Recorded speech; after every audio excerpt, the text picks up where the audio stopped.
আমরা মহাসচিবের নেতৃত্বে অ্যাডভোকেট তৈমুরুল খন্দকার মহাসচিবের নেতৃত্বে আমরা দুস্থ মানুষের মাঝে এবং তৃষ্ণার্ত মানুষের মাঝে শরবত বিতরণ করার জন্য শরবত বিতরণ করবো আসছে। আর আমাদের মহাসচিব দেশেতে 28 তারিখেই আগামী 28শে এপ্রিল দেশে ফিরছেন।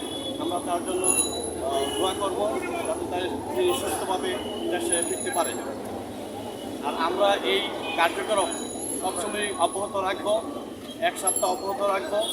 আমরা এই আজীবন যতদিন বেঁচে থাকি সুস্থ গরিব মানুষের মাঝে সবসময় এইসব ত্রাণ প্লাস হলো প্রচণ্ড গরম পড়লে শরবত বিভিন্ন সামাজিক কর্মকাণ্ডে আমরা তাদের পাশে থাকবো ইনশাআল্লাহ।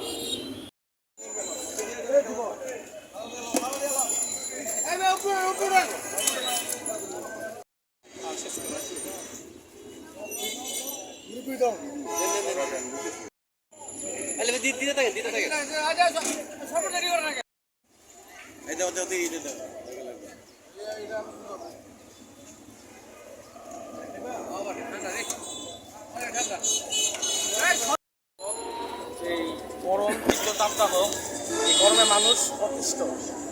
এই গরমকে কেন্দ্র করে বিভিন্নভাবে বিভিন্ন জায়গায় মানুষকে পানি খাওয়াচ্ছে, বিভিন্ন জায়গায় শরবত স্যালাইন বিতরণ করছে।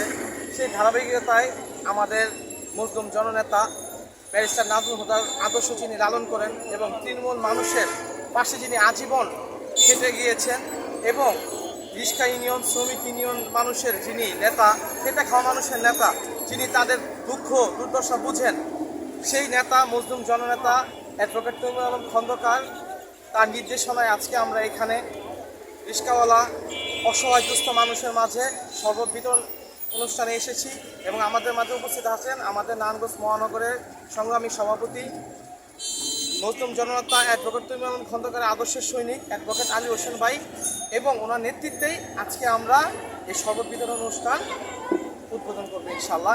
এবং এই উদ্বোধন করে দীর্ঘ এক সপ্তাহ আমরা মানুষের পাশে দাঁড়াবো এবং তৈমুরুল খন্দকার আজীবন তৃণমূল মানুষের কথা চিন্তা করেছেন এবং সামনেও তিনি তৃণমূল মানুষের পাশেই থাকবেন এই আশা ব্যক্ত করে আমি আমার কথা শেষ করছি।